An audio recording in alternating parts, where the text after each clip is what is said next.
My name's Kaitlin McNally. I'm from the NCCR Digital Fabrication. I'm here with Nora. We had the idea to co-organize this dialogue because this is a topic that interests both of us.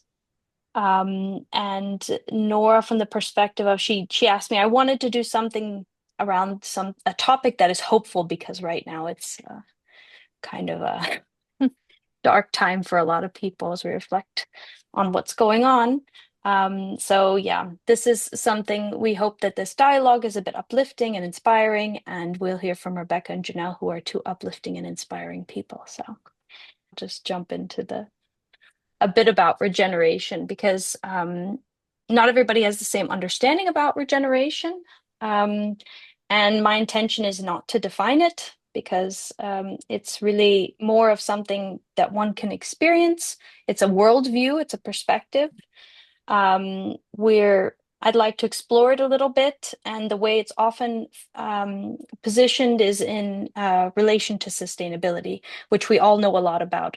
So sustainability is more of a net zero, not doing harm, trying to find a balance in the world.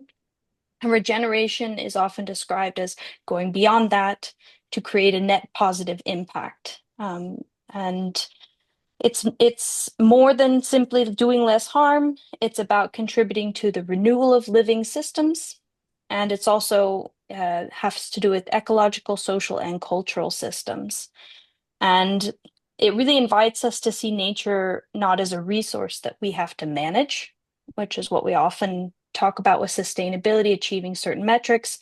But regeneration invites us to enter into a relationship with nature, one of reciprocity and gratitude. And so that we can recognize what we receive from the places where we are, the communities and the ecosystems, and to also see how we, as part of that system, can give back to it. So what do I mean by regeneration? It's not just about repairing damage or improving existing systems or finding a technical or ecological fix. Instead, it's a relational worldview. So it's about changing the way we relate to the world. And it's grounded in living systems thinking, understanding the world is interconnected, dynamic, evolving. Ecological and ethical integration, bridging environment, social, and cultural dimensions. A long view on the ethics of care. So, how can we be good ancestors? How can we renew things for the long term? And a shift in, so basically taking this all together is to shift our worldview from control and extraction to participation and relationship. Good. So all of this is to say it's really not about a model, it's not a metric, it's not something to achieve, it's about a mindset to embody. Nora, did you want to say something? Yeah, okay. Good. Um, these are two of my favorite books about regeneration. If you aren't familiar with them yet, ecologist and researcher Robin Wall Kimmerer describes regeneration as rooted in gratitude, care, and kinship. And it's a way of living that nurtures and nourishes the conditions for life to flourish. At ETH, this is a little plug for ETH. This is what's going on here right now. Tobias Lute, who's the leader of the Systemic Design Lab, he emphasizes regeneration as a relational practice across scales, from daily habits like how we eat and build to systemic transformations in how we tell stories about the decisions we make, how we design things, and how we are stewards of nature. And in case you're interested, he has a MOOC and CAS program that adds up to an MAS program, and he dives really deep into all of these things. Good. So regeneration is therefore not a fixed end goal.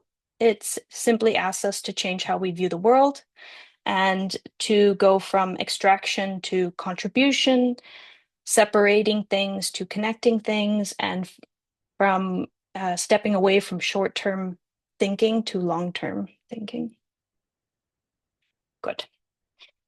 And we asked Jonelle and Rebecca to join us today to talk a little bit about this and how this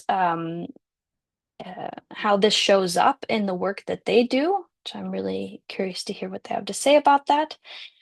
Rebecca, maybe because I think you're going to introduce yourself a little bit, right? So Yes, maybe I just hand it over directly to you.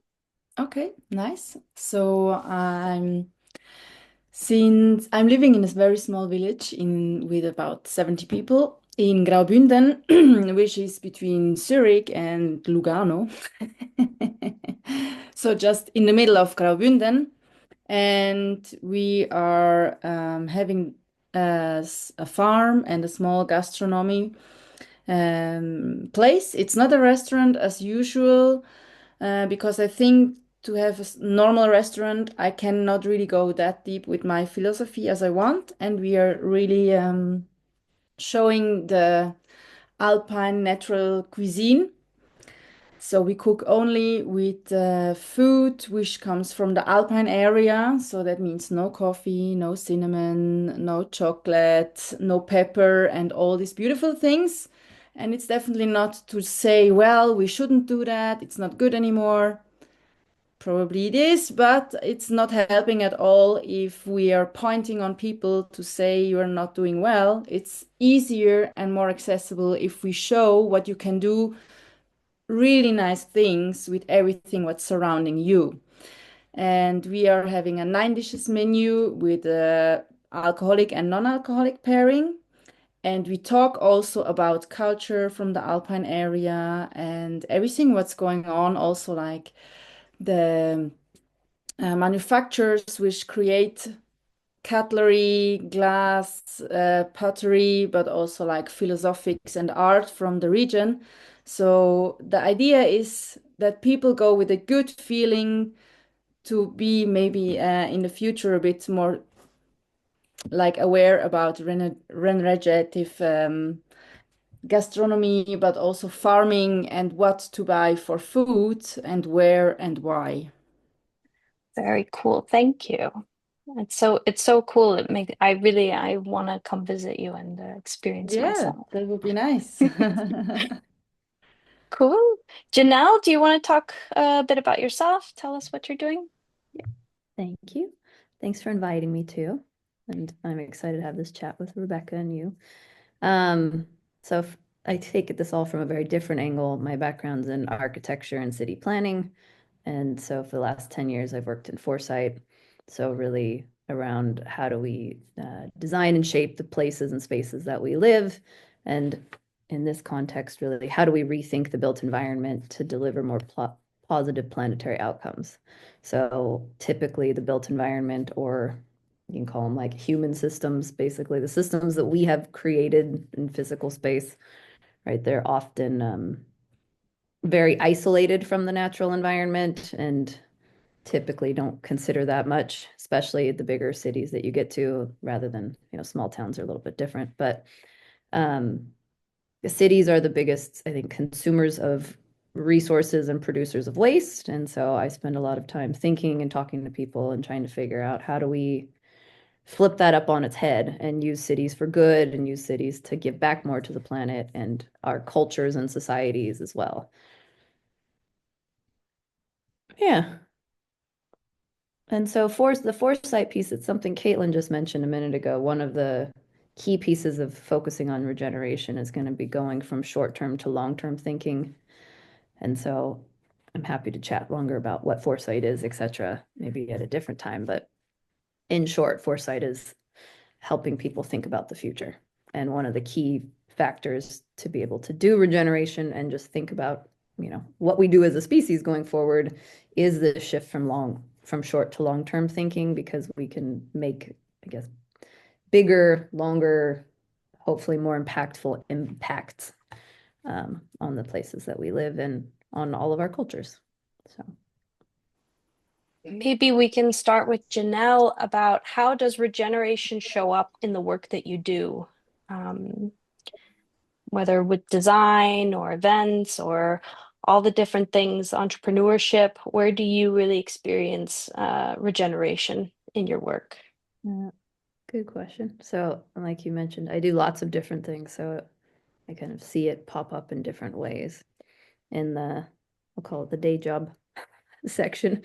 A lot around, it's kind of the backbone of everything we do, you know, in its simplest form, whether it's strategy or it's design or the way that we kind of run events. Maybe not in I would say the traditional regenerative way, but there isn't really a clear definition of that at the moment. We're all figuring that out together of what we collectively on Earth now believe regeneration to be. So it's a bit flexible in a fun way. But yeah, in terms of design, I'll start with that one because there's, you know, designing in the built environment. So mostly I do more strategy and advisory. So like you advise on design rather than like I'm not the engineer anymore, so I'm not the one like building stuff. But being able to bring in different solutions that you already know work and talking to people. Also just having conversations about it.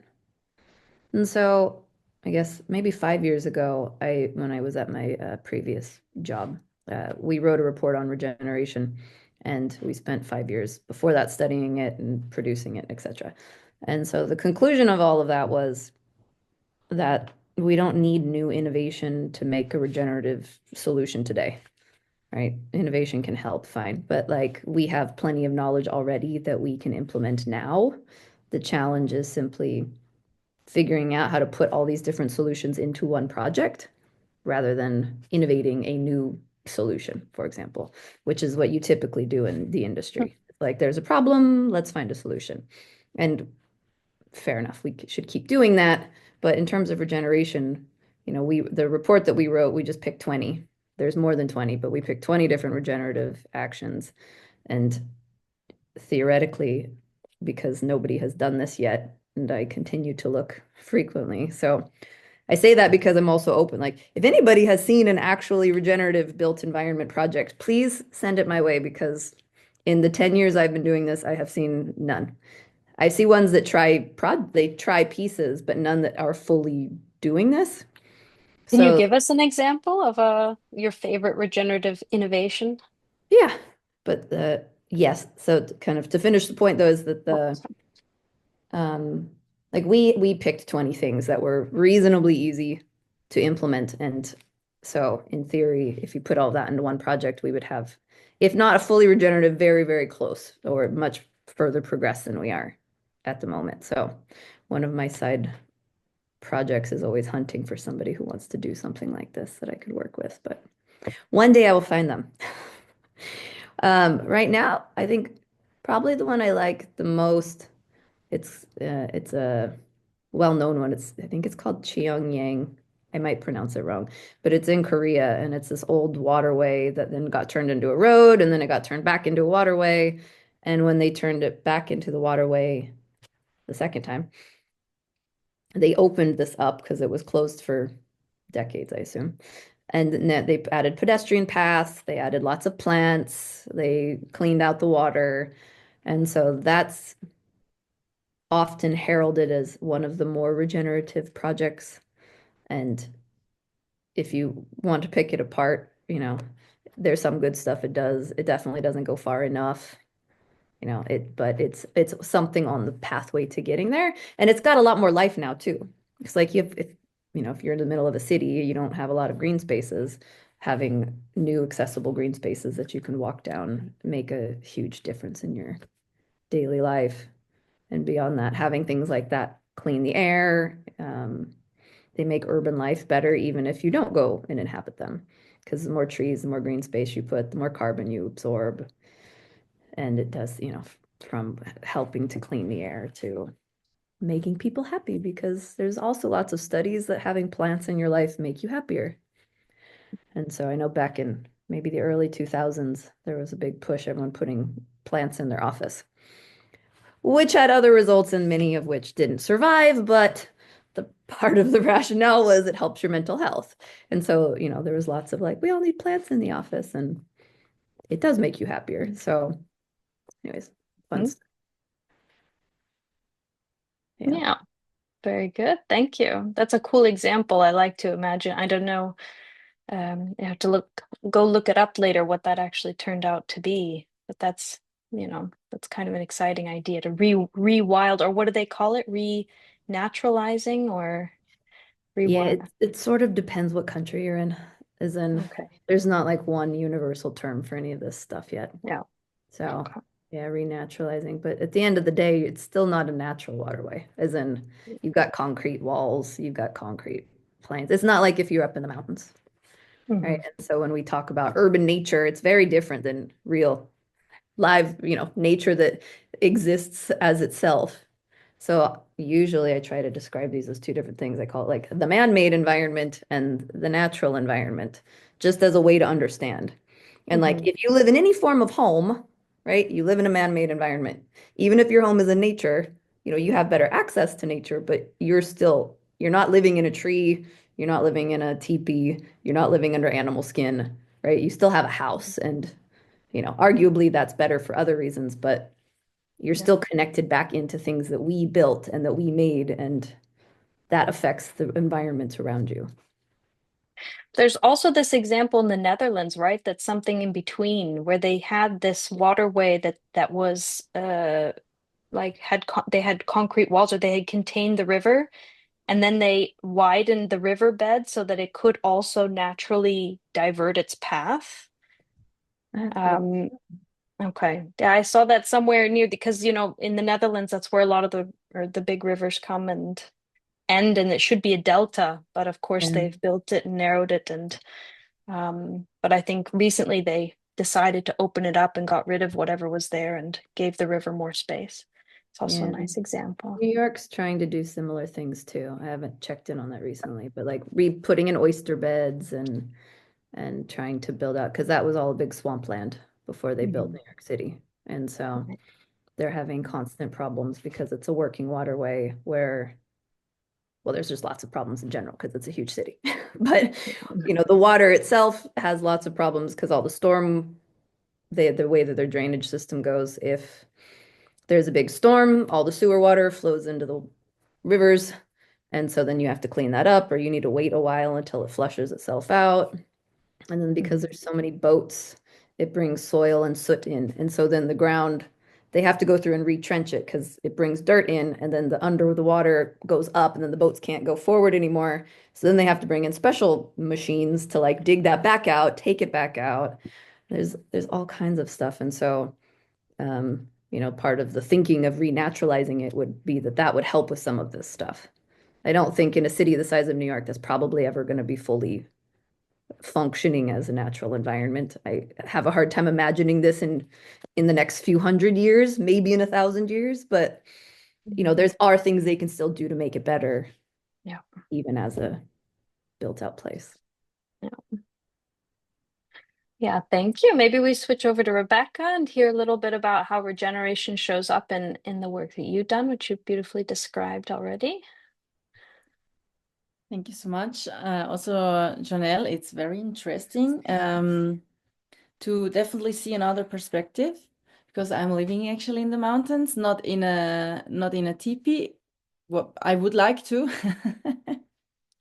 I would also love to live in a tree. Um, for me, it's sometimes really crazy how far we got with our society from being a natural being because we are still nature, and we just kind of totally forgot that because we are like living in these houses and in these buildings. And here I live quite close to nature, I guess. And if I hear like, yeah, the best thing we can do is like having the plants in the office, it's like, wow. But I think it's at least we try and we do it, but it's like just showing me up to how small steps we really need to do. And also the thing like, yeah, we want to bring back more life in water systems and the rivers, but the boats bring in all this dirt so that we can keep on to go with the boats. We need to take everything out again. So kind of we are so much in a complex thing that it takes so much energy and so much try too. to figure out how can we really go in a regenerative direction. We just put ourselves so much in a dead end right now. It's sometimes a bit hard to see, and it's also sometimes a bit like taking away the hope to do it. So I think I'm very happy that I'm here because here it's kind of easy to be regenerative because it's still very natural. But in the meantime, it's really hard to struggle because it's not so easy to stick with the whole. If you are in nature, you don't need money normally because nature has no sense for that. But if you want to live, especially in Switzerland, there is a lot of need of that shit. Let's say it like this. And so it's a interesting small way to say we are very connected with nature, but we still can go with the whole system, which we call like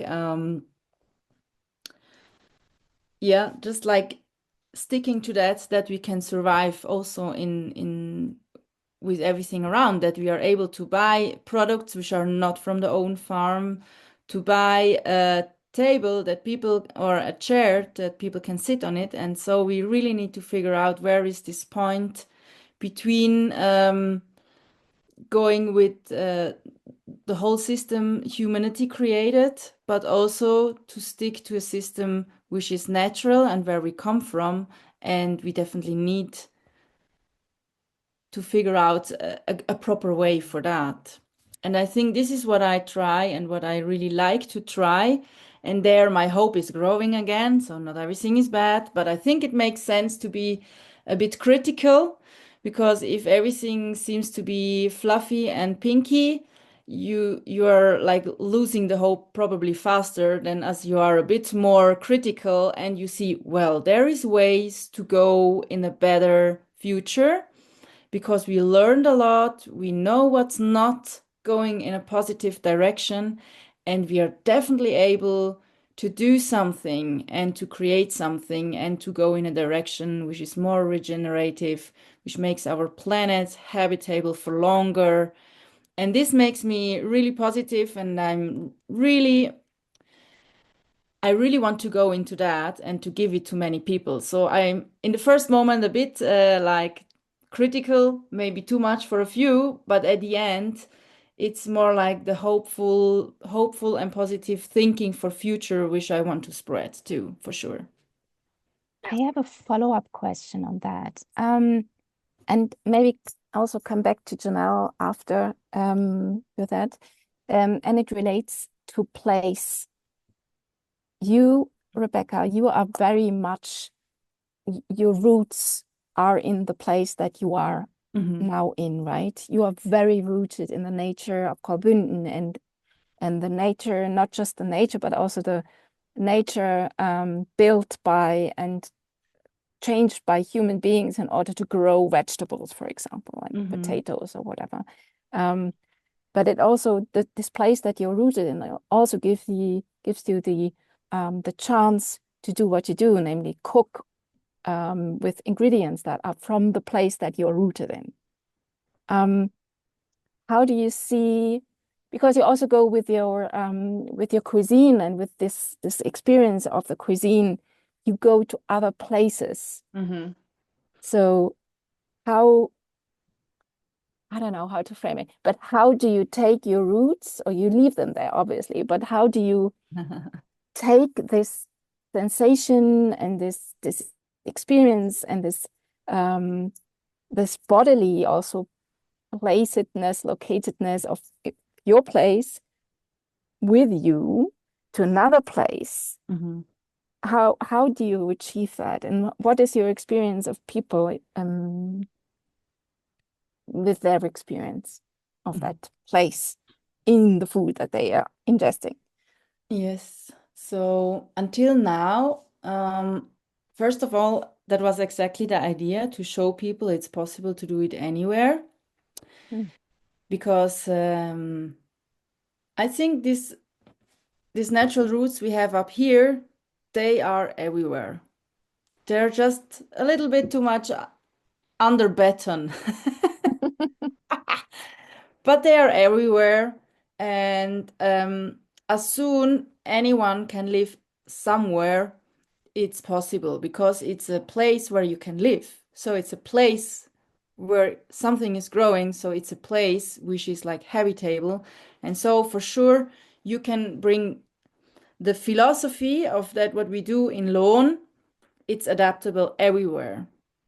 So I think it's just like going in a few different directions, but it's quite easy actually. And also like for sure when we go to cook somewhere else, we bring a lot of ingredients, but if I would just change and say we make a pop-up for 3 months, I would figure out everything what's possible around me to to to show up. Like if only like if it's only like small things, like a person who makes honey in the city, or even like people who say, well, I have a rooftop, I have stuff there on top.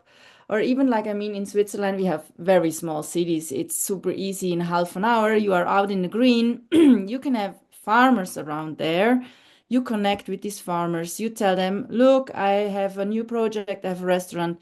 Would you just like grow this and this and this and this? And they are on. They are totally on for that because they also have the same problems. They don't know what to do. Sometimes they are like so deep in this system, they don't even have the idea anymore. They don't see it, but they have the ground. So if someone is showing up with the ideas, and that's why it's like Jonelle says too, and I think it's a very important job you do, just to give people inputs and give them like ideas that they will do it, because these are people who just like are in a process to grow something. Also in other companies, doesn't matter, it's not only like farming, it's also like carpenters or whatever, or ecosystem people or whatever, or also in like the building and like house buildings, whatever. So it's not that easy in English. I don't know all the words, but I hope you understand what I mean. I think it's possible everywhere, but we need to have people who have ideas and to bring it to the people who build it. And I know now it's possible everywhere in different directions. You just need to go to the people and ask, could you maybe make cutlery for me, even if you normally just make stuff out of metal, because I don't want to buy cutlery from China. And then they're like, oh, I never thought about that. And I was like, why not? So there's so much in their machinery. They're not even thinking about it, but they're very happy to get an input and they're super on to do it. So at least in Switzerland, it would work everywhere. I don't know how it is in a huge city, but I'm also very sure it's possible there. We just need to find, as Jonelle says too, like new ways, different ways, other perspectives, which are more regenerative. And I know it's working. So, but what you're saying gives me also, again, this idea of the importance of actually being in a place and not just a space. You know what I mean? Like this being located, like concretely located where you are, and not just being, metaphysically floating in virtual spaces, but, being here. Yeah. Or thinking about locally. global markets versus local Yes, markets. exactly. Yes, exactly. Or not being in the system, but rethinking your positioning or your being in a place physically. Yes, and that actually, you also need to connects. step out of the system. Yes. So now, what do you think about stepping out of the system into a place? I think it depends on what you're trying to change. Like if you're trying to change things in a place, like in a small town and the food industry and everything Rebecca mentioned, yes, you need to be able to do that.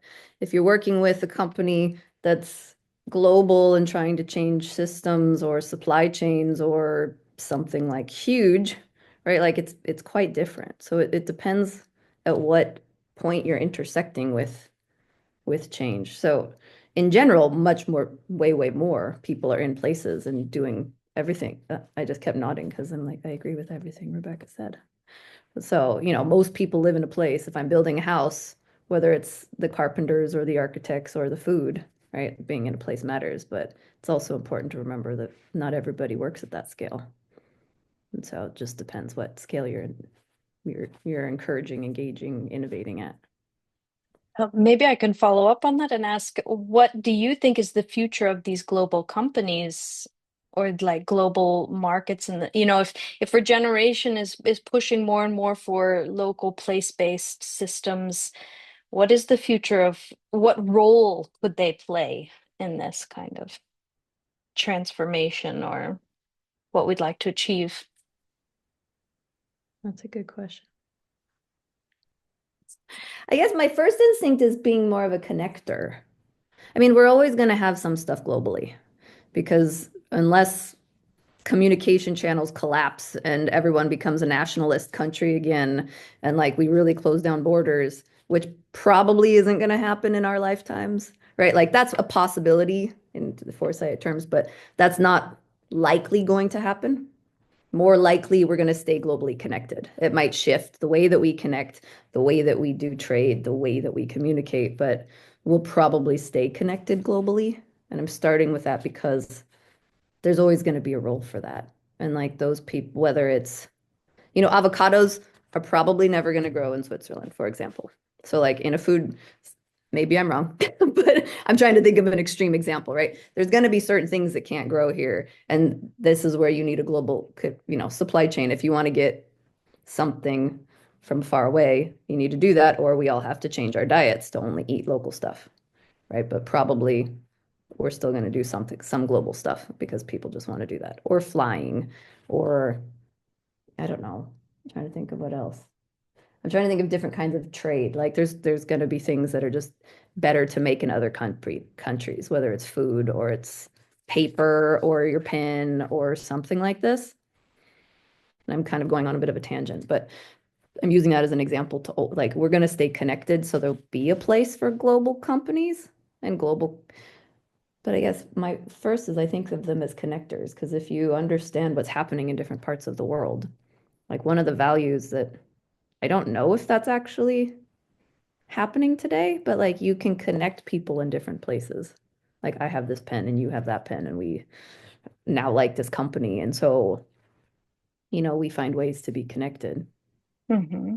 Gone on a bit of an esoteric rant, but Well, I mean, maybe because this kind of connects with our next question, which is like how you connect with them with daily practices, like in design or in discussions about how to structure systems. Also, Rebecca, food preparation, like your daily practice of your business with the larger systemic transformation. So how do you connect what you do on a daily basis with a kind of bigger perspective on transformation?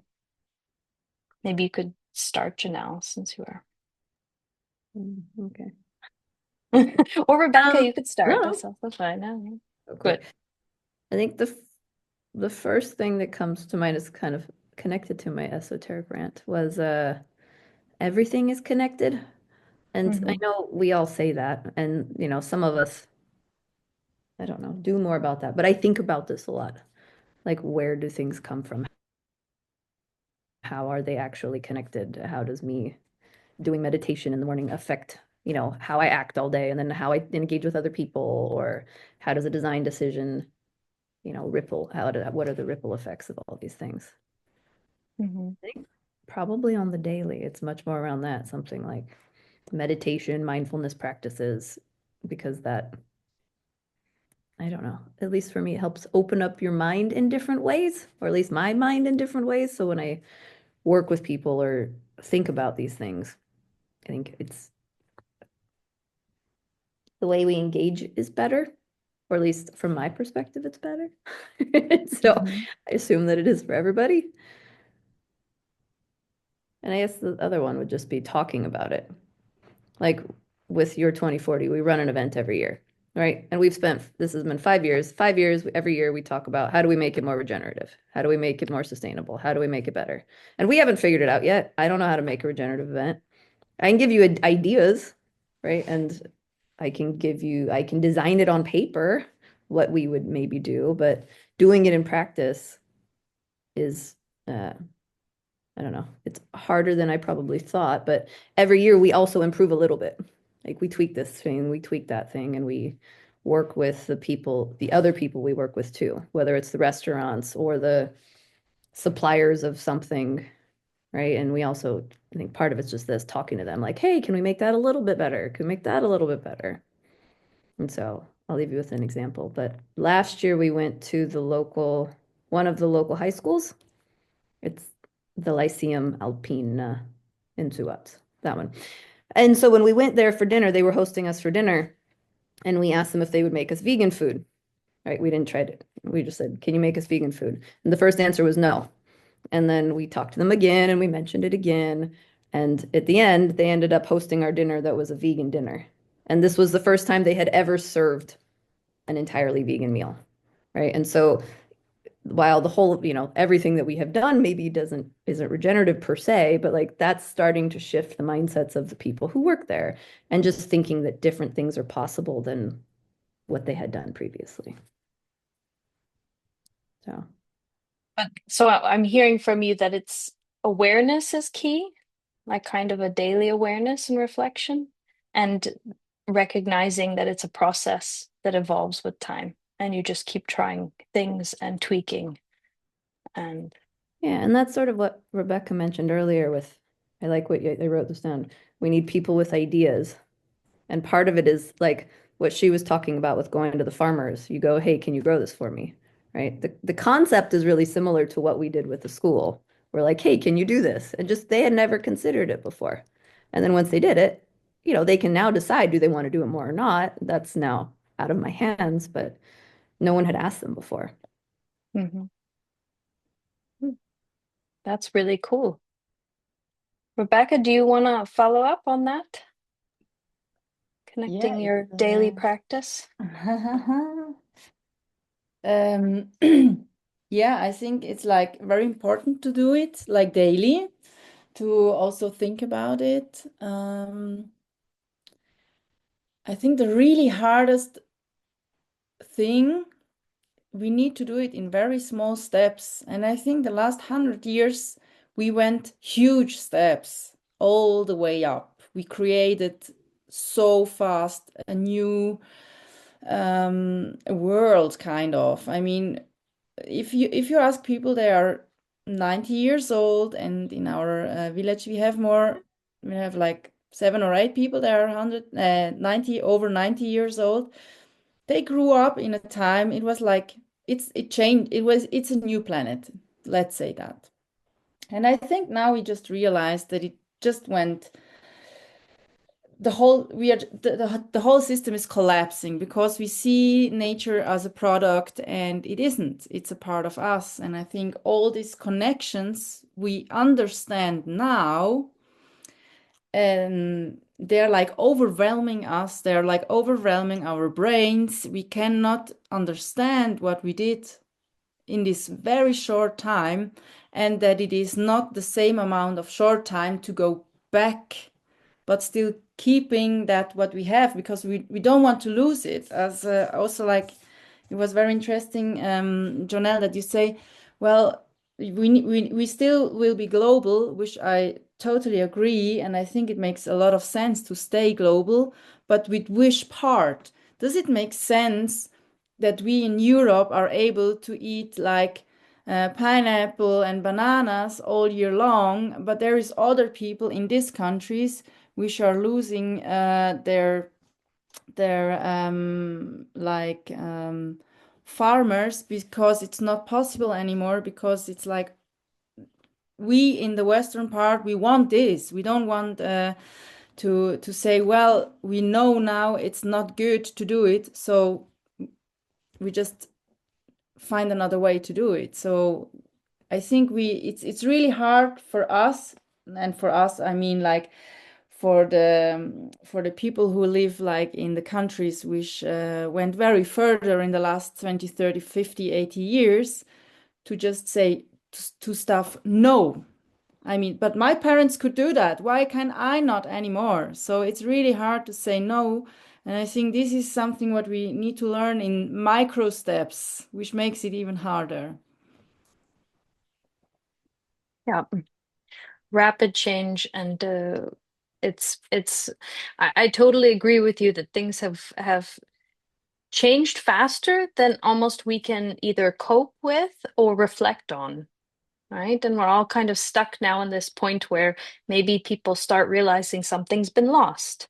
Yeah, But we just did and did and did, and it was like improvement, evolvement, bam, bam, bam, bam, bam, and everything was so exciting. And now we just ended up in, oh wow, now we have a lot changed, but it's like kind of if you make a small snowball and you throw it down the valley, it's getting to a huge, how you call it in English, like kind of a lawine.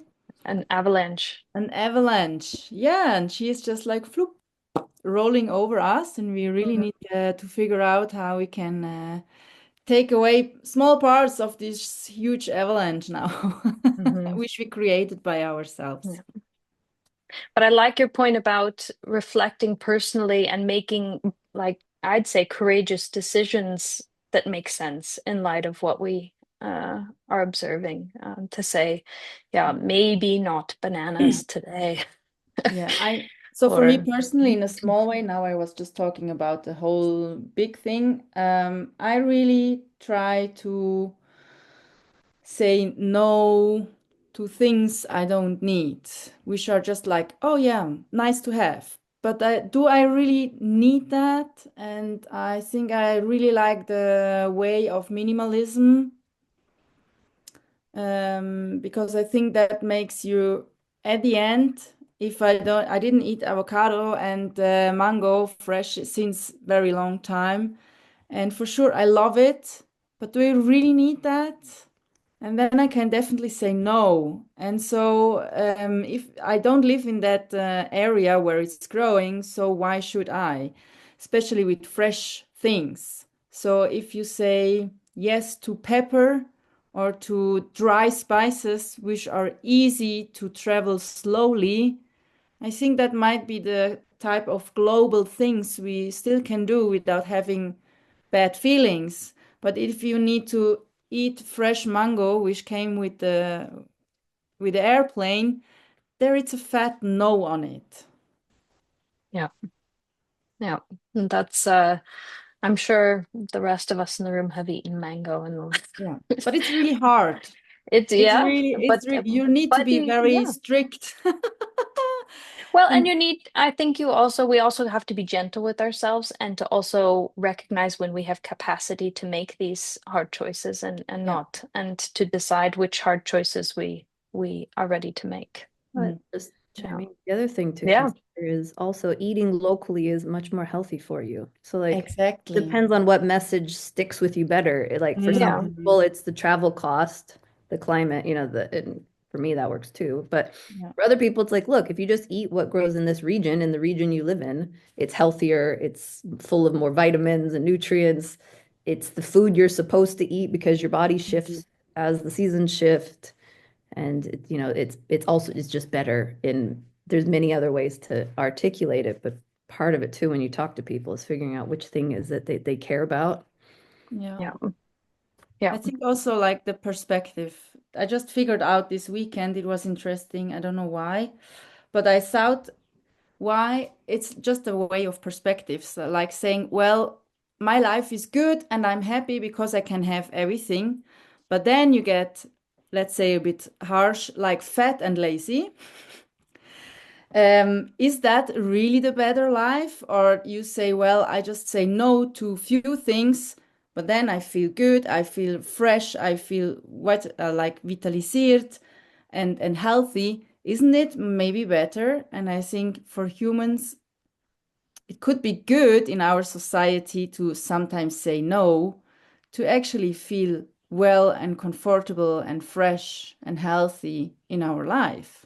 So it's just a perspective thing at the end too. Yeah.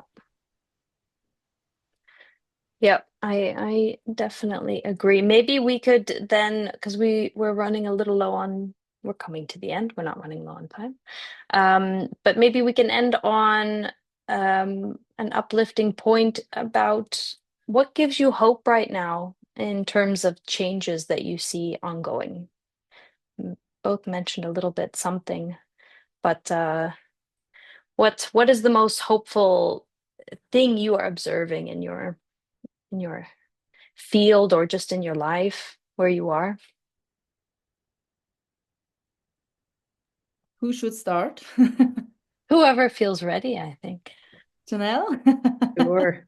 So maybe two things. There's many, but well, we'll see what I ramble to. But one is stuff like this, right? So like I've been working on this net positive, regenerative, beyond sustainable stuff for almost 10 years now. And like just seeing the ramping up of events or publications or people just talking about it, right? That's how we make change. It has to start with communication in that sense. Now, we can argue that there's plenty of people on Earth that have been doing this for their whole civilization's history and all that jazz, but in the West, it's not. And so I'm just clarifying. I usually am talking about the West or the global North, or whatever term you want to call us. Yeah, our country. So one is just that is the communication. Like it's becoming much more of a term that people understand, at least in concept. I think the other is industry-wise, I've seen huge shifts. Like when I started studying architecture, I don't know, about 20 years ago, right? We would occasionally talk about sustainability, and more than half of whether it's the professors or the faculty or the staff or the students, like not interested. This was not going to be a thing. It is not something we talk about. We do not design for this, right? And like that's what it was in schools.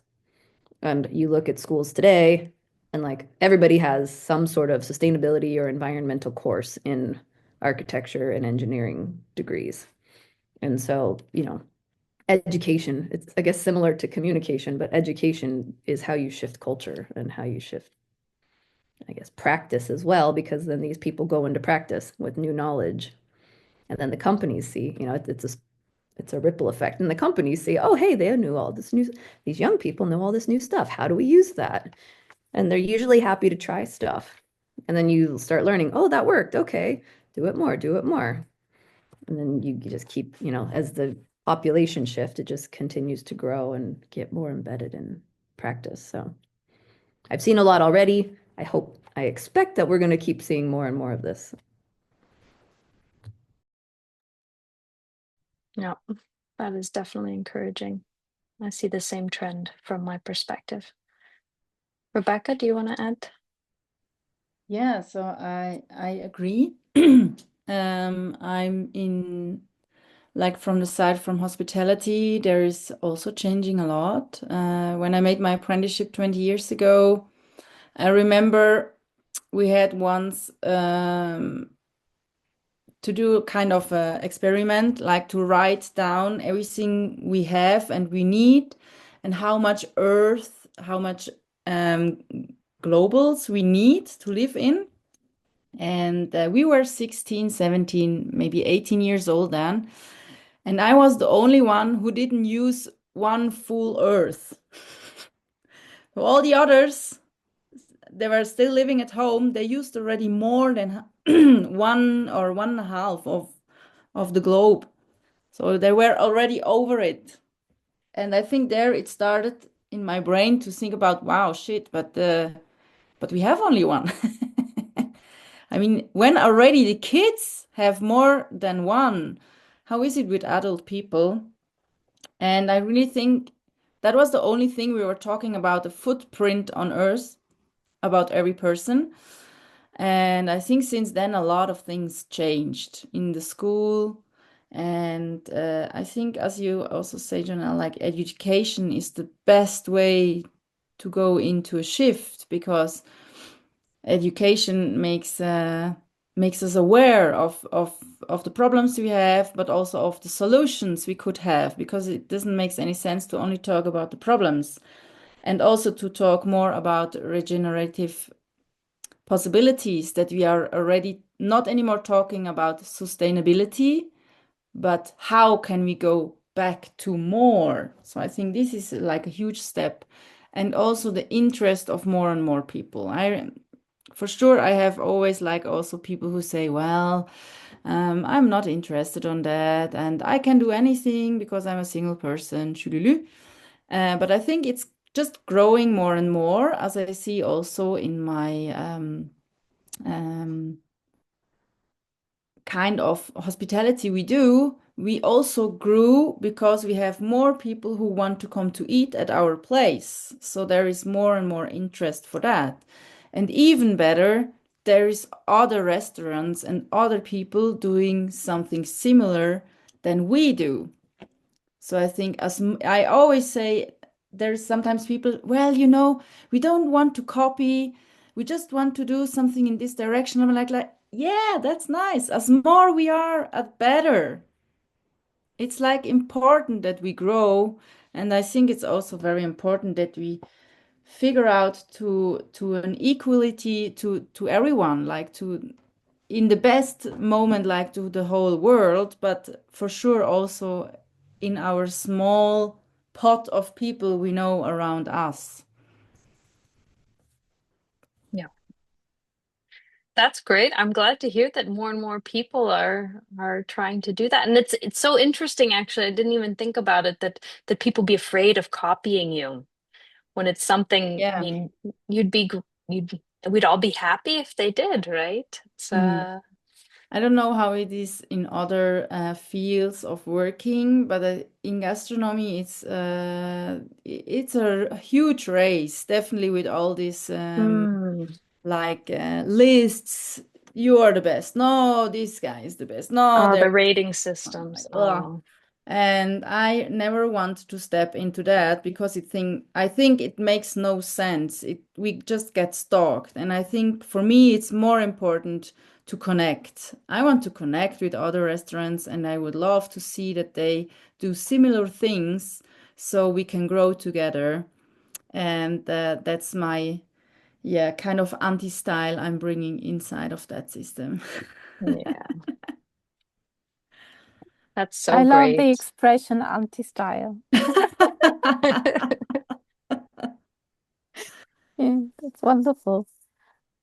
In terms of hope, is there something, I don't know, for example, do you have a really concrete example? Like from yesterday, from, today even, that might connect to this idea of hope or feeling of hope, some tiny experience that you've had? So I must say to that, I say a lot that hope is for me a very difficult thing because I'm not a huge fan of hope. In the way, I need to explain, in the way of just sitting there, waiting and hoping something is getting better. That will not happen. It's just not happening. So I think hope in a way to say, hopefully, other people are doing the same and being interested on, we need to move on, we need to do something, then I'm on with hope. But otherwise, I'm not very on. And I think also there is probably my perspective a bit different than to other people. But I think I just push the hope in this case in the moment I'm doing something. I try to do it as I would like to have it, as I would like to see it. So I give every day my best as I can to go in this direction. And there is my hope, or my good feeling to see that other people are doing the same too. I'm gonna chime in and say, well, two things. One, I completely agree with your definition of hope. So first off, I think the same. I'm like, it's we have to act We do something, even if it's small, whether it's changing a food, like you said, it can be as simple as changing the food you eat or whatever that means for you. But anyways, same thing exactly. I love having debates about hope, which we could do at another time. But I think for me, I really love history and like ancient cultures. I've spent the last few years like digging into these in my personal life, or whatever you want to call it. It all ends up being, because it's all connected. It all comes back to work anyways. But this year I went to one of the oldest known civilization that we've found so far. It's in Turkey and it's 12,000 years old. And yeah, it's super cool. I'm happy to talk about that too. But they've got like a whole entire town that's built, and it's well, tangent, but like that's going to completely transform how we understand history. Like the fact that they found this place and they found it, say 15-ish years ago, 20 years ago. So it's recent history. But what they found is that we had people coming together in physical places that they built pre-agriculture. And like that fundamentally shifts everything we knew about humans, everything all of us were taught in school, because that's not what we were taught. So I'm very curious in my lifetime how that will transition for future generations going through school. But nevertheless, I like ancient cultures because they make me feel more connected to humanity and Earth in general, because the same stuff we're going through now, they went through back then at whatever point in time. If you go to the future, they're going to have very similar problems to what we have now. And, they get through it. Most of the things, it's like, okay, problems arise and we get through it. And my reason for this is, at the end of the day, the reason we always get through whatever challenges we have or whatever shifts we're making is because we as a species come together, right? We find a way to connect, to form, to build groups, to build communities. And that's how we find the solutions. That's how we drive the change, is because we have to do it together. And so when I think of hope, I'm like, in all recorded history and even pre-recorded history, like humans always came together to do stuff. So that's, I guess, what gives me hope is I know that like as long as our species exists, we're going to do that.